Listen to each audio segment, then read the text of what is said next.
ಬಾಗಲಕೋಟೆಯಲ್ಲಿ ಬುದ್ಧಿಮಾಂದ್ಯ ಬಾಲಕನ ಮೇಲೆ ಕ್ರೌರ್ಯ ಕಣ್ಣಿಗೆ ಕಾರದ ಕೂಡ ಎರಚಿ ಏನೋ ಹಲ್ಲೆ ಮಾಡಿದ್ದಾರೆ. ಹೌದು, ನಿನ್ನೆ ನನಗೆ ವಿಷಯ ತಿಳಿದ ತಕ್ಷಣ ಭಾಳಷ್ಟು ಅಮಾನುಷ ಒಂದು ಘಟನೆ ನಡೆದಿದೆ. ಒಳ್ಳೆ ಮಕ್ಕಳನ್ನ ಹೊಡೆದ್ರೆ ಅದೊಂದು ಅಪರಾಧ ಅಂತ ಹೇಳಿ ನಾವು ಶಿಕ್ಷೆಗೆ ಗುರಿ ಮಾಡ್ತೀವಿ. ಅಂಥದ್ರಲ್ಲಿ ಬುದ್ಧಿಮಾಂದ್ಯ ಮಕ್ಕಳಿಗೆ ಈ ರೀತಿ ಟಾರ್ಚರ್ ಕೊಡೋದು.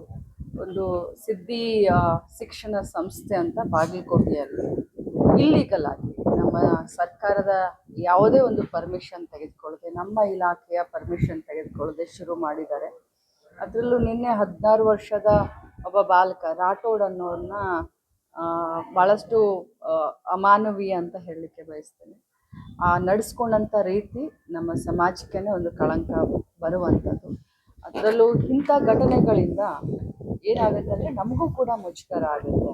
ಆದರೆ ತತ್ಕ್ಷಣ ನಮ್ಮ ಮಕ್ಕಳ ರಕ್ಷಣಾ ಅಧಿಕಾರಿಗಳನ್ನು ನಾನು ಕಳಿಸ್ಕೊಟ್ಟಿದ್ದೀನಿ. ನಮ್ಮ ಡಿ ಅವರನ್ನು ಅಲ್ಲಿ ಕಳಿಸ್ಕೊಟ್ಟಿದ್ದೀನಿ. ಸಂಬಂಧಪಟ್ಟಂಥ ಸಿದ್ಧಾರ್ಥ ಅಂತ SP ಅವರಿದ್ದಾರೆ, ಅವ್ರ ಹತ್ರ DC ಅವ್ರ ಹತ್ರ ಮಾತಾಡಿದ್ದೀನಿ ಮತ್ತು ಇಮಿಡಿಯೇಟ್ ಆಗಿ ಅದನ್ನು ಮುಚ್ಚಿಸುವಂಥ ಎಲ್ಲ ಕ್ರಮವನ್ನು ತೆಗೆದುಕೊಂಡಿದ್ದೀನಿ. ಜೊತೆಯಲ್ಲಿ ಆ ಒಂದು ಸಂಸ್ಥೆಯಲ್ಲಿ ಇರ್ತಾ ಇರುವಂಥ ಇತರೆ ಮಕ್ಕಳನ್ನು ನಮ್ಮ ಸರ್ಕಾರಿ ಅನುದಾನಿತ ಏನು ಸ್ಕೂಲ್ಗಳಿದ್ದಾವೆ, ಏನು ರಕ್ಷಣಾ ನಿಲಯಗಳೇನಿದ್ದಾವೆ, ಮಕ್ಕಳ ರಕ್ಷಣಾ ನಿಲಯಗಳಂತ ಹೇಳ್ತೀವಿ, ಬಾಲಕರ ಬಾಲಮಂದಿರ ಅದು ಅಂತ ಇರ್ತವೆ. ಸೊ ತತ್ಕ್ಷಣ ಪಾಲಕರ ಒಂದು ಅನುಮತಿಯನ್ನು ಪಡೆದುಕೊಂಡು ಅವ್ರ ಮಕ್ಕಳನ್ನು ಕರ್ಕೊಂಡು ಹೋಗ್ತಾರೆ ತಮ್ಮ ಮನೆಗೆ ಅಂತಂದರೆ ಅದಕ್ಕೂ ಕೂಡ ನಾವು ಅವಕಾಶ ಮಾಡ್ಕೊಳ್ತೀವಿ. ಜೊತೆಯಲ್ಲಿ ನಮ್ಮ ಸರ್ಕಾರದ ಏನು ರಕ್ಷಣಾ ನಿಲಯಗಳಿರ್ತವೆ ಅಲ್ಲಿ ಮಕ್ಕಳನ್ನು ಕಳಿಸ್ತೀವಿ ಅಂತ ಪಾಲಕರು ಒಪ್ಕೊಂಡ್ರೆ ಅಲ್ಲಿ ಕೂಡ ಆ ಮಕ್ಕಳನ್ನು ತತ್ಕ್ಷಣ ನಾವು ಕರೆದುಕೊಳ್ತೀವಿ.